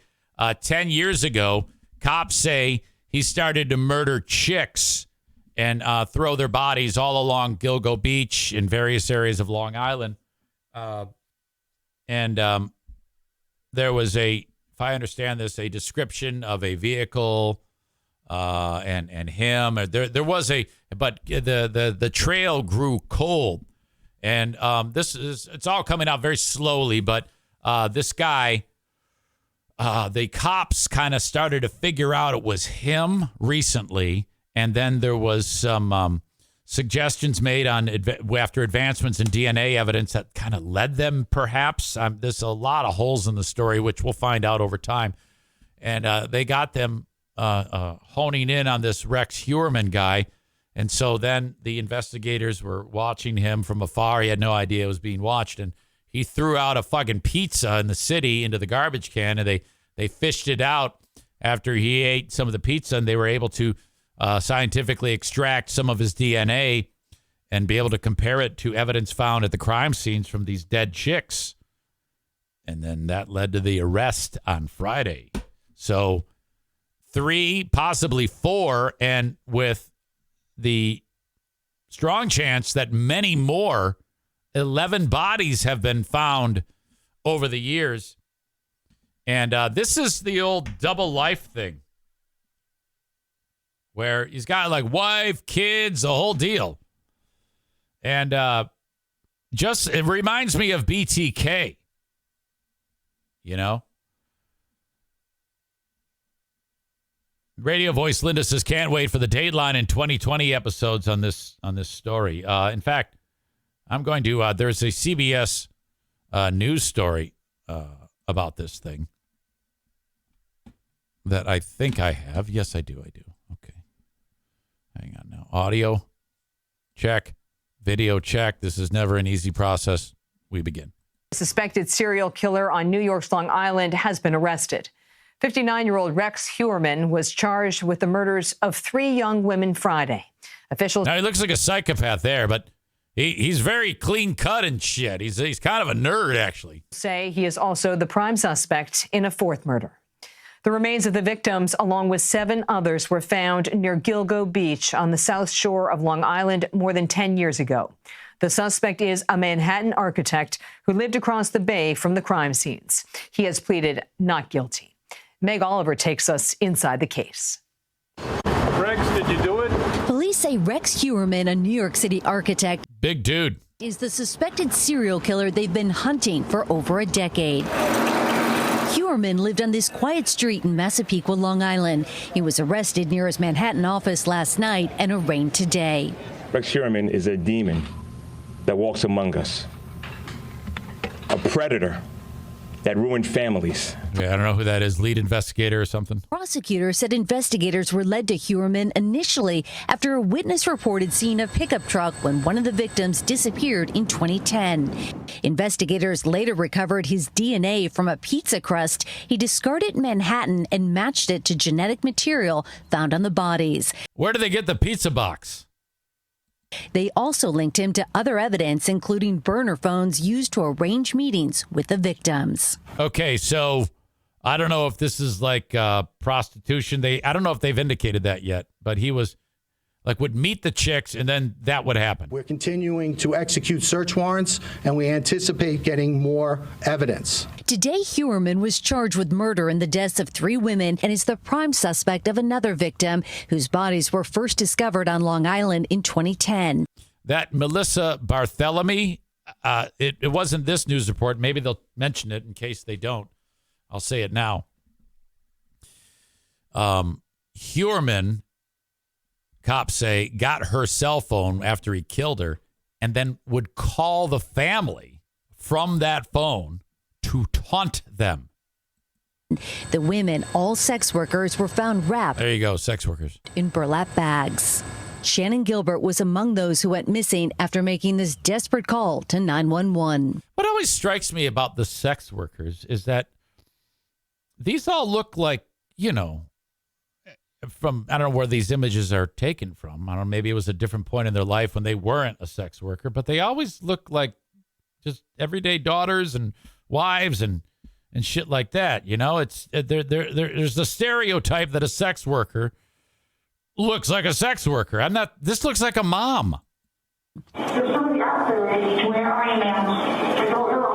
In all, police found the remains of 11 people in the area of Gilgo Beach, including a toddler. What? The killing he killed a toddler. Terrorized residents around 40 miles from New York. That hasn't been linked to him yet, but that body was found there. I'm sure that they will be linked to him over time. City for more than a decade. To wake up and find out that that's where he lived. It's shocking. On his website, Huerman posted this interview that he gave last year, bragging about his work in New York City for 35 years. When a job that should have been routine suddenly becomes not routine, I get the phone call.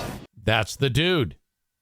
Hiding in plain sight. That's BTK. In 2020, Melissa Kahn spoke to 48 Hours correspondent Erin Moriarty about the day her sister, Maureen Brannard Barnes, was discovered. What I want most is answers and justice, and I also want the world to know, my sister mattered. Huerman pleaded not guilty today. Based on the heinous nature of these crimes, he's being held without bail. His next court date is August 1st. Catherine? Meg Oliver, thank you for your reporting. Let's bring in Mary Ellen O'Toole. She's a retired FBI special agent and the director of the Forensic Science Program at George Mason University. So let's talk about the big difference first that technology made in this case. Yeah, it's incredible how far we've come in terms of forensic science. So we've got incredible advances in DNA and then in cell phones. So that really made a difference in this case. And what's so interesting is that this offender committed these murders 10 years ago, thinking that none of this would have become significant and that he probably committed the perfect crime. And the issue is that he left forensic evidence behind. We just needed to wait for the technology to catch up. Yeah, I'm glad you made that point. Look, some of this DNA evidence they're using is kind of very new, very revolutionary. Has it been tested in court? Yes, it has, but it will be really tested in this case. And so that's what the defense will bring to the case, is all the questions about how is it collected, how is it processed, how is it analyzed, how is it interpreted, what are the credentials of the people who did all of that work. So it's not just the analysis itself, it will be a whole assortment of questions that the defense will pose to each one of the experts that come into that courtroom. Based on your decades of criminal investigative experience, does this suspect fit the serial killer profile? I get that question a lot. And I will say this, what we do know about most serial sexual killers, because his motivation was sexual, is that most have a psychopathic personality. The old term was sociopath. So these are people without a conscience. These are people with no remorse, but they tend to be glib and charming when you meet them. And there are... Yeah, could be any old Joe. Other traits and characteristics of a psychopath. So beyond that, though, they kill differently. They use different weapons. They physically look very different. Most are because... And then they paint the victims as the ones who deserved it, Because they are glib and charming, fly under the radar screen. You might even be, a car salesman or a fucking radio guy. You never know. Any old joke. People, their neighbors think they're nice guys, but as you dig deeper into their pathology, there's large differences between them. So there's not a single profile of a serial sexual killer. Based on the evidence that's publicly available, what are some of the possible motives? Well, sexual is the motive. She already said that. Here, he was killing for sexual purposes. And this sounds, this is very dark, but when serial killers are strangling, stabbing, shooting their victims, they're sexually aroused by it. So their motivation is for sexual arousal. And in this case, I think we could even consider that sexual sadism could have been a part of that. What is sexual sadism? It is a paraphilic behavior, but the offender is sexually aroused by the victim's response to the infliction of physical or emotional pain. Wow, that's crazy to think. I mean, I think about like when I'm getting ready to batch, and there's no way I'm ever thinking about like someone dying or strangling someone. I mean, that would be the furthest thing from my brain. So it's just crazy to me to think that that's what's actually happening there. They're suffering. So that's terrible. It is, and we see that in the phone calls that he's made to the victim's family, which probably caused him to be. There it is. That's what I was indicating earlier. Aroused in the same way as he heard the family's pain on the other end of the phone. Marianne O'Toole, thank you so much for your analysis. You're right. It is a very dark story. Thank you. That was weird. A little bit more to this. The FBI, when this first went down, they had established a profile, the old John Douglas mind hunter thing of the killer back in 2011.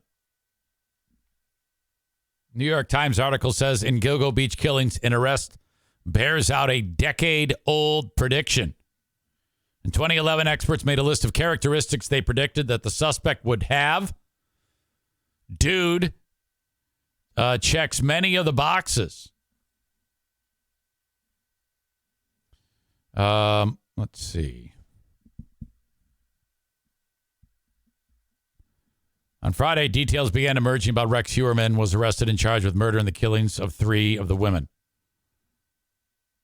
59 years old, married white man, works, like they said, in the architect field. When I heard the news yesterday, I had to smile to myself because it was pretty much what I had predicted. I don't know if I would have said that if you're the criminologist here being quoted Scott Bond. Scott Bond had made a profile back then of the guy, and it kind of matched up. So his quote is, "Hey, I had to smile because it's what I predicted." Well, you sound like a psychopath too. In 2011, Bond, then an assistant professor of sociology at Drew University in Madison, New Jersey, predicted that the killer would be someone who can walk into a room and seem like, I'm not making this up, he said, your average Joe. End of quote. The man would be organized, he believed, and careful about his work. He told the New York Times that the killer was likely to be persuasive enough and rational enough to persuade his victims to meet him on his terms.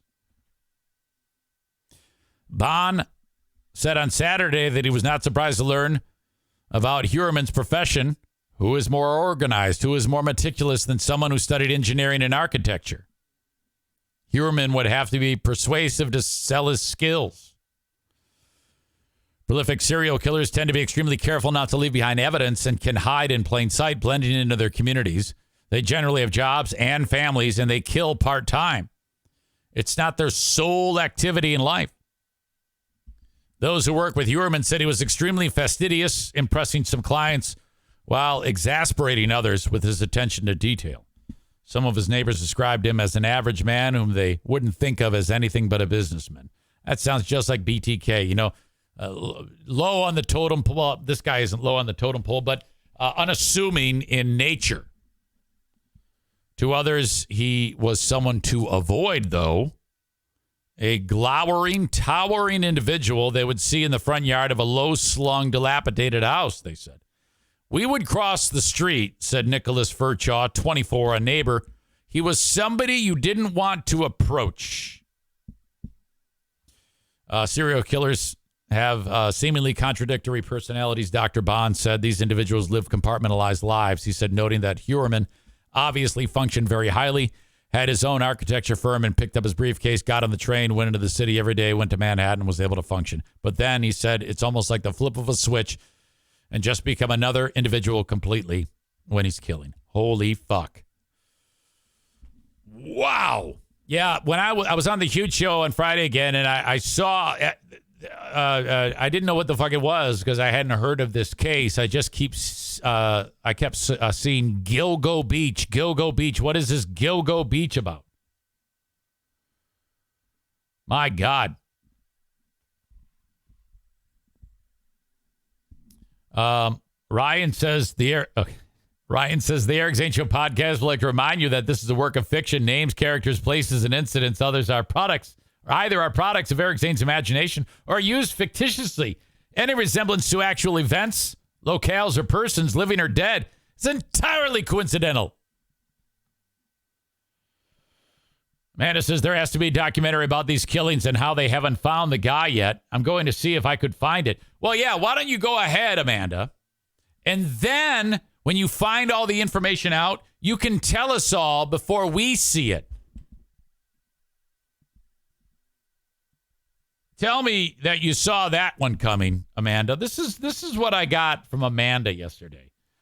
Even when she's just trying to chit-chat, her mouth always gets her into some degree of, what the fuck, from me.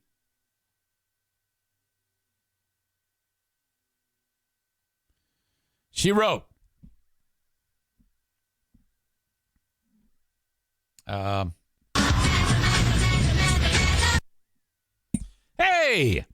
it's a really good Oppenheimer documentary on Peacock, if interested. That's the guy who, the fucking Christopher Nolan movie is coming out on Friday, the 21st, about same name, Oppenheimer. He's the guy who helped build the atomic bomb or came up with it, and the race to that's fucking crazy ass shit. So I've talked about it a few times on here. Now, if she said just that, it'd been awesome. But she wrote, I had no clue that Homeboy was a commie. And I'm like, well, I didn't know that either. Why don't you just tell me everything about the guy before I watch anything? Eye rolling emoji. I don't even need to go see the movie now. She said, that's just a tip. No, it's not. It's a useful piece of information that's probably going to be used in the story. She says, there's so much more. I'm not going to see the movie. I'm just going to read the Wikipedia about it, which is another sign that you're entirely defective. What?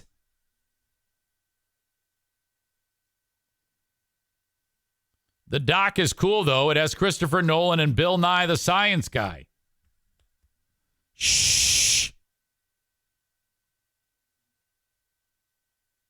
I said, you have to watch a movie. It's a Christopher Nolan movie, for Christ's sake. She says, I don't like Christopher Nolan movies. If it ends up streaming someday, I might watch it. All right.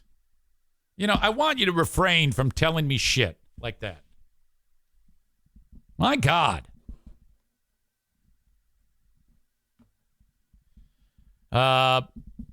There's a Netflix show called Lost Girls from 2020 about the Gilgo Beach murders. I want to watch it. Oh, yeah, that would be interesting considering what we know now.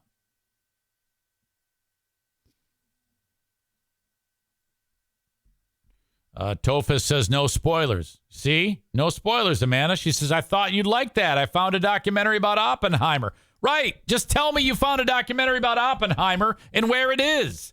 Correct. I would like that. But don't tell me something specific about Oppenheimer. I don't know shit about Oppenheimer. No one knows shit about Oppenheimer except you.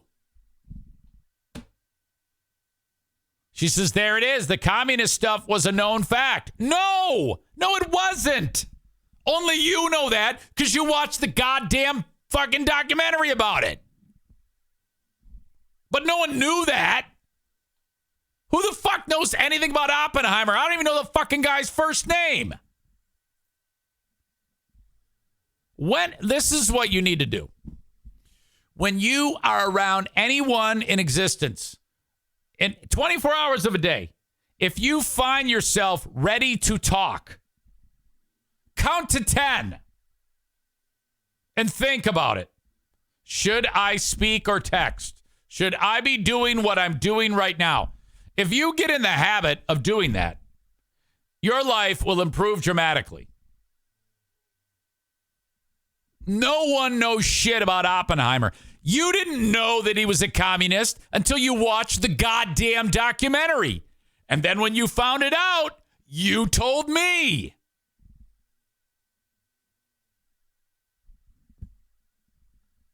She says, dude, they made us watch Fat Man and Little Boy in high school. I do not believe that you've been walking around knowing that Oppenheimer was a commie. You didn't know that until you watched your documentary, and then you told me. And in an effort by your old pal EZ to make you a better, more attractive human being to men, I busted you about spoiling the fact that he was a commie. And now you're digging your heels in because you're stupid. That's what we have here.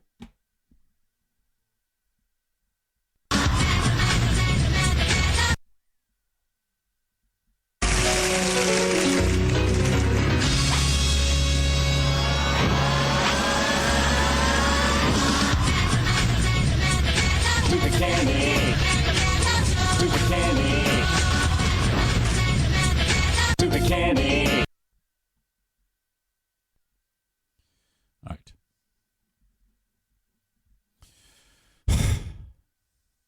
Where was I?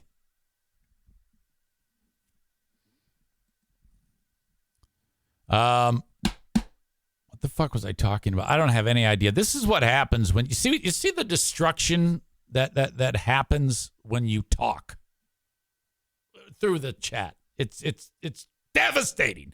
It's as devastating to me as that fucking bomb was to the Japanese people. Go Beach. That's right. Okay. All right. So serial killer. Yep. He's an asshole. I am very interested in this storyline going forward. And then I'm interested in Amanda getting all the information about it ahead of time and just blurting it out onto this show for us before we watch it because she's a total cock. Okay? That's what we have. Amanda is a cock and spoils shit. And then acts like she's like Kenny. And then she acts like, oh yeah, no, that I didn't do anything wrong. No, I didn't do anything wrong. And yeah, you did. You did. You spoiled something. No spoilers. I want to watch it too. Can I watch it too? Or should I just go over to your house and say, hey, tell me about it? No! God damn it. All right, I didn't even get to Luke Combs and the Tracy Chapman song. You know that song Fast Car by Tracy Chapman? Luke Combs sings it now. And it's burning up the country charts. Well, some people are making a big deal about that and saying that it's racist, but it isn't at all. And I'll explain why. Sir Charles Barkley, is my favorite person on the planet. I love that guy so much. Wait till you hear what he said about fucking Bud Light. Oh, is this awesome? And Biden is trying to get, okay, he lost the fucking Supreme Court thing where he wanted to pay all these brats student loans. And they were like, yeah, give us free shit. Yeah, this is what the kids were saying. 20-year-old kid graduates college, 22 years old, and he's like, yeah, I want all that money that the skilled labor paid the government in taxes. I want to use skilled labor tax money to pay for my student loans. What's wrong with that? The fact that Biden even attempted that should piss you off. He should lose an election, or I think they should go with a different candidate, the Democrats, because this guy's such a fucking shithead. Okay? He sucks dick. Biden's horrible. Okay? If the Republicans could give us anybody who's not named Donald Trump, I'd vote for him. I'd vote for Chris Christie all fucking day. Biden sucks dick. God damn. The mere notion of taking all of that tax money to give these brats $10,000 each and with nothing to show for it is an insult to working Americans. It's disgusting. While these people bust their asses from the time they get out of high school to the day they die, and this motherfucker wants to take their money, which could be used for anything else, and give it to them with no recourse? Fuck you. I was so glad when the Supreme Court shut that down. But now that dumb motherfucker is going a different route to spend your money. Fuck that. We'll talk about that on the Patreon today. The Patreon bonus podcast, patreon.com/Eric Zane, 7 days free. Sign up today, and you're going to get that. And you're going to get, who are these Justins? It's going to be great. Ha, ha, ha, ha, ha, ha, ha, ha. I'm not kidding you. Wait till you hear this fucking psychopath's laugh.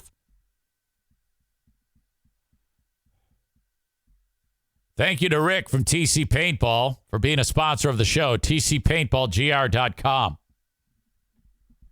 If you want to book an event, call Rick. The guy who says you got to discipline the dog. I don't know about that one. Rick's all-knowing, but fuck. Anyway, gather up the neighborhood kids.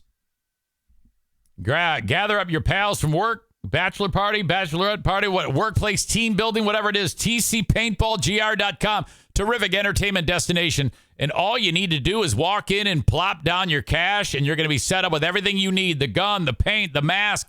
If you want to buy some coverall gear, disposable coveralls, you don't fuck up your clothes. You can do that. You can buy armor. You can rent the armor.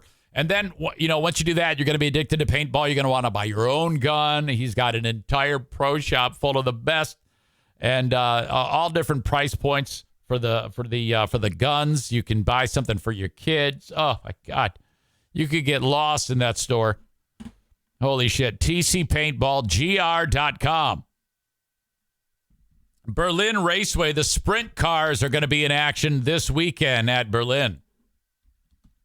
I failed to mention how much fun we had watching these super modifieds. Oh my God. Really light vehicles. Most of them are the color silver, the color of the metal, because the guys who build the cars, the weight of the paint, the actual weight of the paint can slow it down. They have 800 horsepower V8 motors on those super modifieds, and they go into turn 3 at 140 miles an hour, an average track speed of about 125. Those cars on Saturday were getting the half mile, just under a half mile oval done in about 13.4 seconds. Half mile. It was incredible. Well, this weekend, even faster cars will be in there. The sprint cars for the Christmas in July event. The sprint cars are the fastest things on the track. They're not, the horsepower isn't as powerful, but the cars are built in a way that they actually travel at a faster speed than the super modifieds. Tickets are $14. You can get them at berlinraceway.com. Under 15 free, parking free. Try not to yell at the parking attendant. Try not to smuggle in booze into your cooler. And there you go. No glass, no alcohol. BerlinRacway.com. Last but not least on the show today, Irvine's Auto Repair, Grand Rapids Hybrid, and EZ. Before I get to that, Tophus writes, hey, Zane, what do you think about that the asshole in Texas who drafted a bill that would ban states from getting emergency funding if they paid back reparations to black people? I'll have to look that up. That's the first I've heard of that. If it is what you say, that would mean that, hey, your business, the state would be prevented from getting emergency funding if they decided to pay back black people for reparations. Emergency funding like a fucking natural disaster or something like that? I got to write that down. That's not a surprise because of the culture war right now.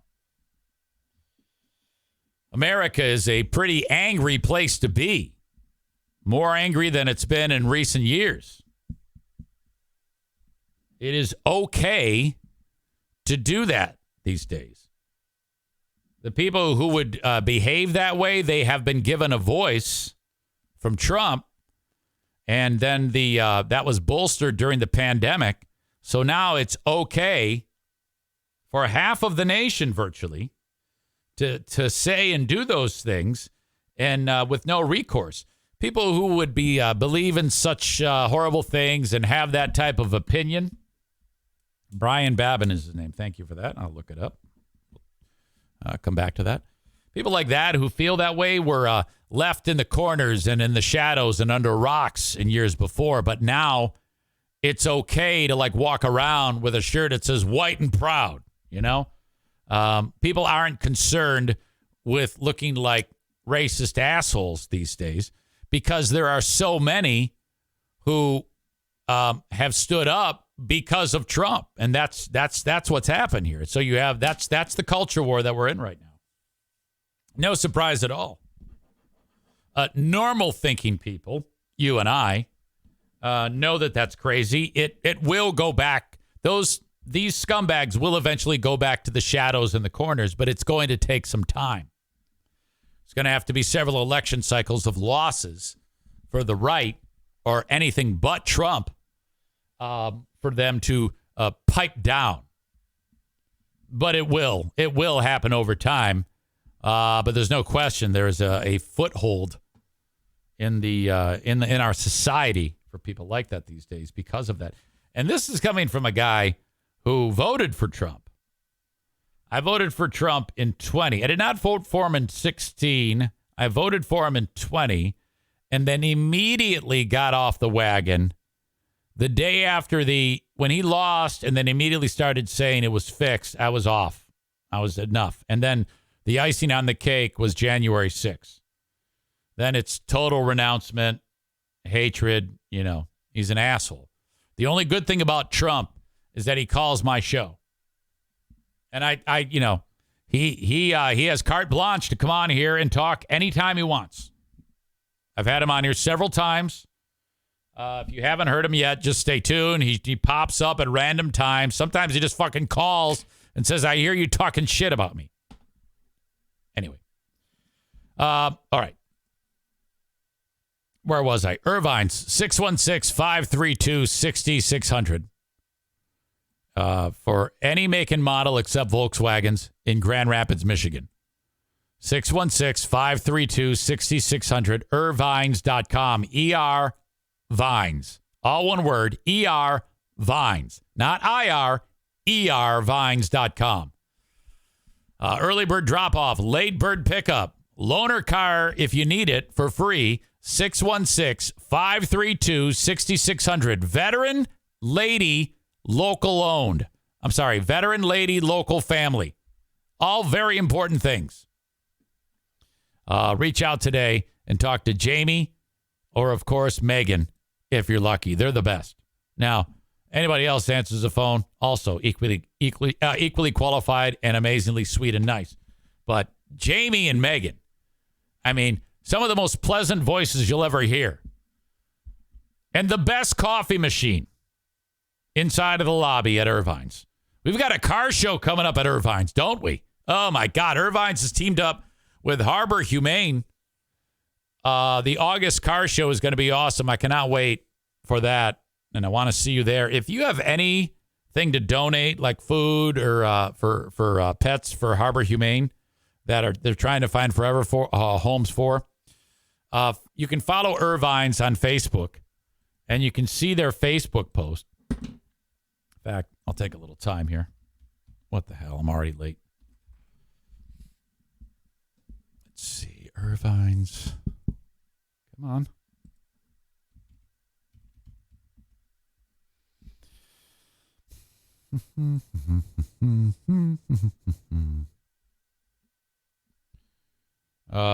What Irvine's needs: wet kitten food, Iams, Sheba, or Science Diet, paper towel, toilet paper, brown paper bags, peanut butter, baby food, canned chicken, must be in water, not oil.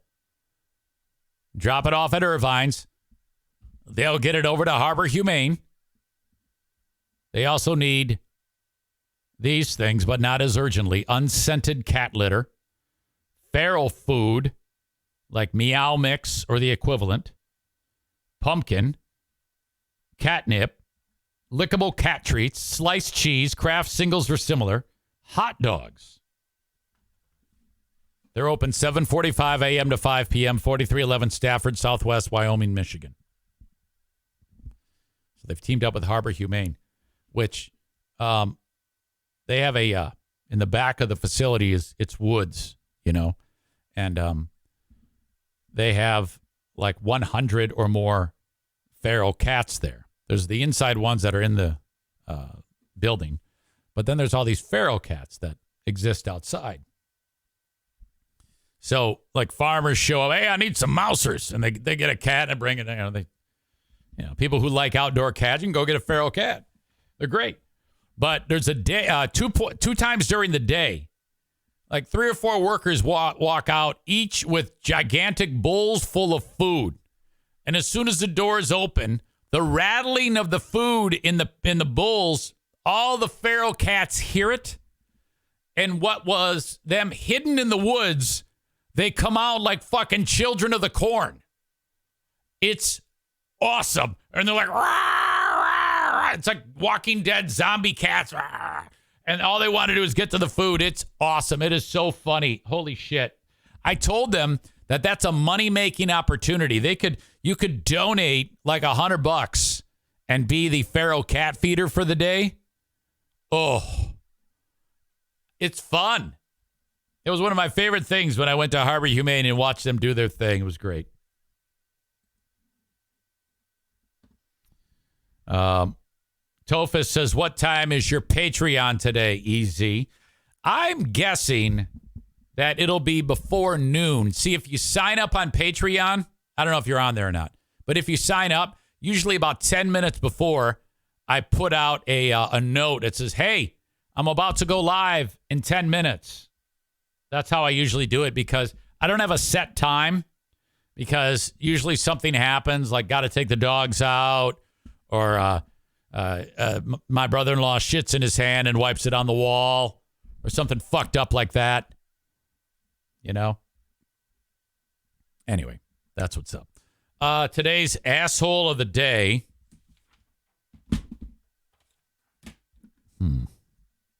Who's it going to be? Boy. It's between the new serial killer or Amanda. So that's a tough one. I'm not sure if I can decide. That's a lot of that's a lot to wade through. Either the guy who has cops say murdered at least 3 young women, or Amanda for starting to destroy the plot of the film Oppenheimer and then digging her heels in about it. Asshole of the Day is brought to you by TC Paintball. It was close, but Rex Heuermann, the alleged serial killer, just squeaks one out against Amanda. Could have gone any way. With a little bit more heel digging, I think that could have pulled it out, but no. That's it. Thanks. I appreciate you for being here. I'll talk to you later on. Have a good one, folks. Bye-bye.